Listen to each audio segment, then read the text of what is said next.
All doing? So this is Shadab Awadh और मैं आज ब्लॉग मेरा स्टार्ट कर रहा हूँ मेरे ऑफिस में। अभी मेरे को थोड़ा ब्रेक मिला था तो ये वॉइस ओवर के लिए मैं ये ब्रेक यूज़ कर रहा हूँ। सो मोस्टली मैं नाइट शिफ्ट्स कर रहा हूँ बहुत दिन से, क्योंकि ऐसे ही नाइट शिफ्ट्स कर रहा हूँ। तो अब बेसिकली मैं कल नाइट शिफ्ट करे बाद घर गया था, नींद में से उठा 3 घंटे के बाद। तो 3 घंटे की नींद हुई थी परफेक्टली। तो जब उठकर जब मेल चेक करा था तो मेरे को एक टिकट आई थी।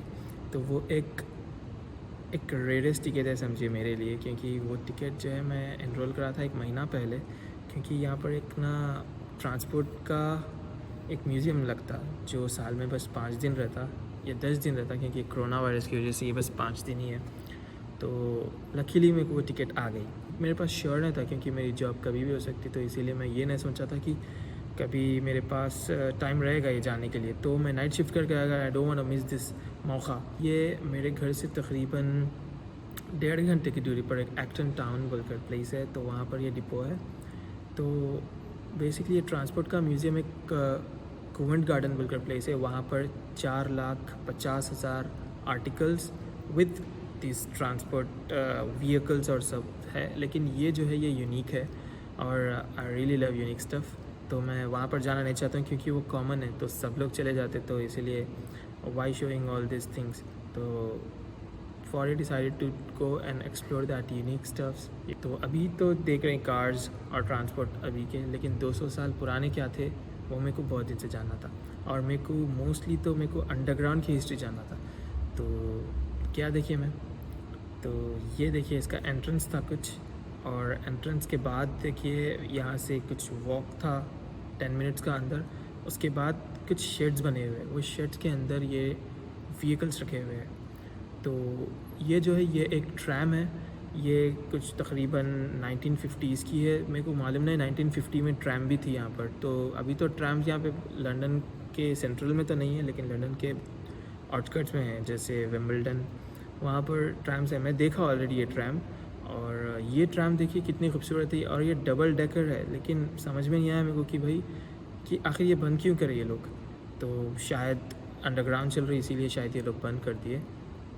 तो ये जो बसेस है ये पूरे देखिए तकरीबन 70 to 80 ईयर्स पुराने हैं, और ये लोग हमेशा हर बस जो है अपग्रेड्स करते रहते हैं। जैसे इसके अंदर पहले देखिए ये हाफ़ था, अभी ये देखिए ये बस अब की है।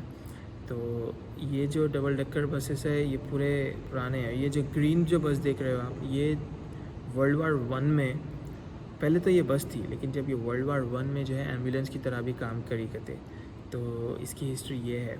और ये जो बसेस है ये पूरे तकरीबन 200 साल पुराने हैं। तो हमारे पास जब हैदराबाद में जब बस लॉन्च हुई थी वो 1930 में लॉन्च हुई थी, और वो यूएस से इंपोर्ट हुई थी।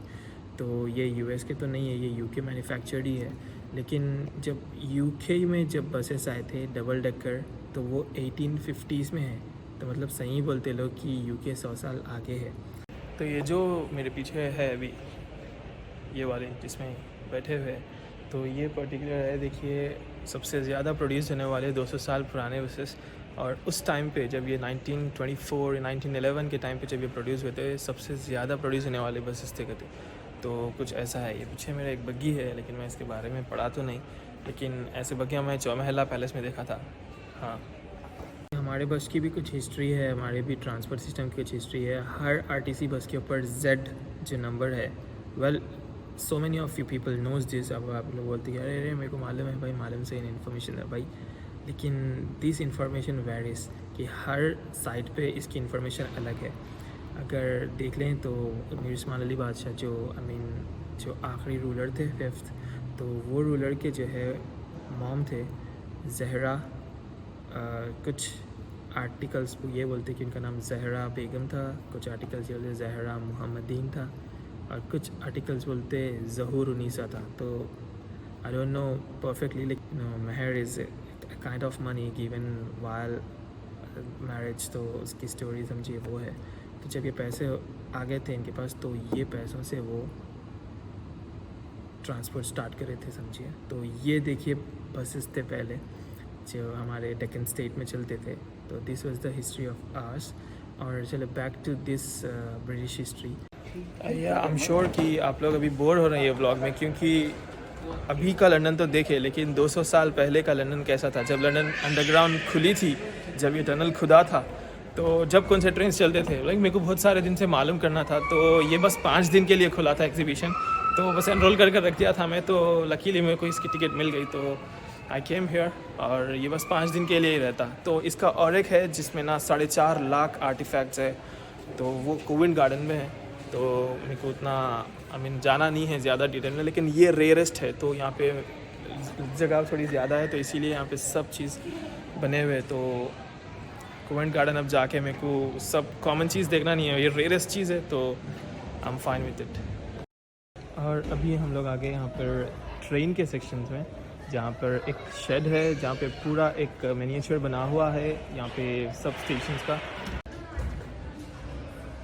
ये तो अभी की सेंट्रल लाइन है, पिकेडिली लाइन है, बेकरलू, बहुत सारे लाइन अभी तक यही ट्रेन है, लेकिन ये लोग बस एक इसको ख़दीम करने के लिए यहाँ पे बना के रखिए समझिए।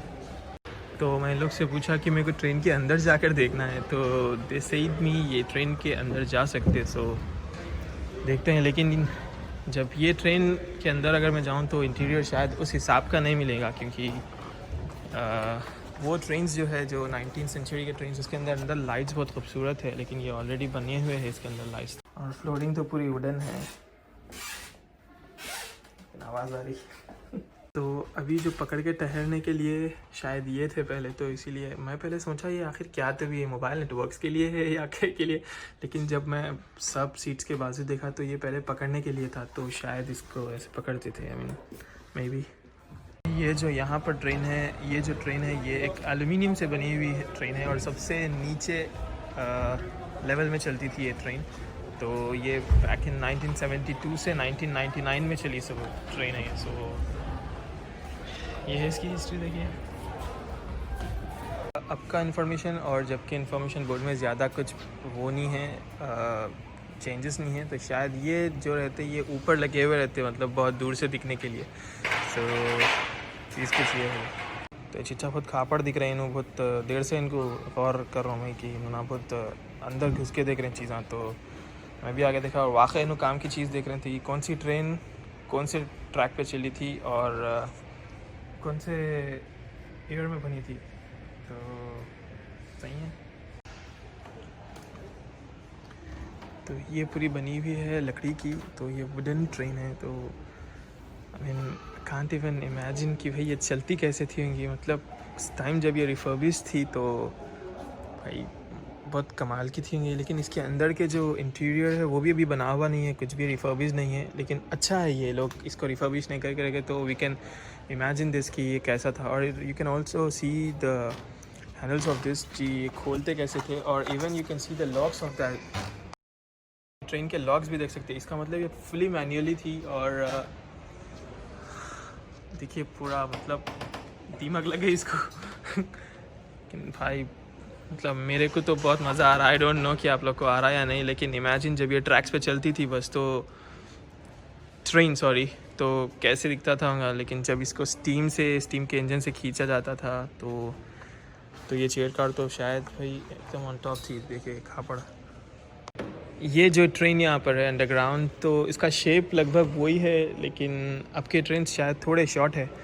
तो मैं ये क्यों बोल रहा हूँ इसके अंदर इलेक्ट्रिसिटी नहीं है, क्योंकि यहाँ पे मैन्युअली डोर्स ओपन करने के लिए थे। तो इसका मतलब यहाँ पर ये ट्रेन जो है स्टीम से चलने वाली थी। तो अंडरग्राउंड में steam, I can't even imagine कि भाई वो धुआं कहाँ पे जाता था, and I don't even know कि where the exhaust would be. आपको एक लंदन अंडरग्राउंड की स्टोरी सुनाता हूँ। अभी जो लंदन अंडरग्राउंड में है, जो ट्रेन्स में मैं ट्रैवल करता हूँ, उसकी हिस्ट्री मेरे को बहुत दिन से जानने का था। तो जैसे मेरे को बहुत दिन से ये मालूम करना था कि आखिर अंडरग्राउंड डिग कैसे करे वो लोग इतनी अंदर तक। भाई मैन्युअली हाथ से खोदना that is not easy. Like मेरे हिसाब से तो वो जॉब ईजी नहीं है, क्योंकि जिस तरीके से लंदन अंडरग्राउंड्स रहते, जैसे एस्केलेटर्स रहते समझिए 3-3 फ्लोर अंदर, तो मैं सोचता हूँ कि भाई अंडरग्राउंड आखिर खोदे कैसे। तो it's used to be like TBM tunnel boring machineries बोल करते, जो एक प्लेट्स की तरह रहते समझिए, रिवॉल्विंग, जो घूमते घूमते जो है मट्टी बाहर फेंकते रहते, लेकिन वो अंडरग्राउंड डिग होती रहती। तो पहले फर्स्ट जब अंडरग्राउंड की लाइन बनी थी जो वो 80 किलोमीटर्स की थी, तो that is so big, like they started big, you know, वो लोग स्टार्ट ही बिग कर। तो मैं आधे घंटे में ये पूरा टूर ख़त्म कर लिया यहाँ का, क्योंकि इसमें बोल रहे हैं कि 3,20,000 चीज़ें हैं, आर्टिकल्स है इसके अंदर, लेकिन हर छोटी चीज़ अगर मैं देखते बैठूँ तो बहुत ज़्यादा टाइम लग जाता। तो मैं पहले देख लिया था कि जो इम्पोर्टेंट चीज़ें हैं, तो और मैं पूरे इन्फॉर्मेशन के साथ आया था। तो अल्हम्दुलिल्लाह नॉलेज तो मिल गई। समझिए कि 200 साल पहले जो लंदन बना था, तो लंदन वालों ने भी एक्सपीरियंस की इस चीज़ की परेशानी की, भाई इन लोग के पास भी टेक्नोलॉजी डेवलपमेंट आई, तो चीज़ ऐसा है। और मैं वेट इस चीज़ के लिए कर रहा था बहुत देर से, तो ये बहुत खूबसूरत है भाई।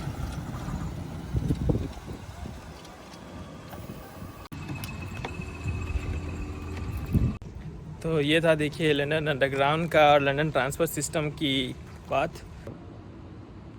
कुछ ट्रेन्स में देखिए इलेक्ट्रिसिटी भी नहीं थी, तो they use to travel with steam engines in the underground. तो ये मालूम नहीं हुआ कि भाई ये लोग अंडरग्राउंड में जब स्टीम से चलाते थे ये लोग, तो धुआं कहाँ जाता था। आई मीन भाई वाकई में सोचने की बात है कि भाई जब लोग टनल्स में भाई 10 फ्लोर अंदर जब चलाते थे तो धुआं कहाँ जाता था होगा। अभी तो चलिए इलेक्ट्रिसिटी है, वेल दैट्स नाइस, लेकिन सोचने की बात है। अभी ये ट्रेन में देखिए ये लैंप्स शायद ये लोग बाद में लगाए, या फिर अगर ये लैंप्स ऐसे रहते थे तो लंदन में देखिए हर दिन ट्रेन में लड़ाई होती रहती, तो लैंप्स टूटते नहीं थे होंगे। और ये देखिए पकड़ने के जब ऐसा है, तो आई डोंट नो कि ये लोग पहले क्यों नहीं सोचे थे होंगे कि भाई पहले कुछ लंबे रॉड लगाना, या फिर पहले शायद क्राउड कम था होगा लंदन में, हो सकता। तो मतलब भाई बहुत सारे क्वेश्चंस आते रहते हैं, और बहुत सारे क्वेश्चंस पे मैं रिसर्च करते रहता हूँ। मैंने अभी फ्री मैं जब खोलता हूँ खोल कर बस उसके बारे में देखते रहता हूँ कि भाई लंदन अंडरग्राउंड कैसी थी, कैसे बनाए, कौन शुरुआत करे थे इसकी, सोचे कौन थे, और क्वीन कभी लंदन अंडरग्राउंड में ट्रैवल करे क्या, ऐसा। मतलब भाई एक सवाल आते रहते दिमाग में, मतलब ऐसा है देखिए। तो वेल ऑलराइट गाइस, आपको अगर थोड़ी बहुत इन्फॉर्मेशन इसमें मिली तो आई एम ब्लेस्ड कि ये इन्फॉर्मेशन मैं आप लोग के साथ शेयर कर सका।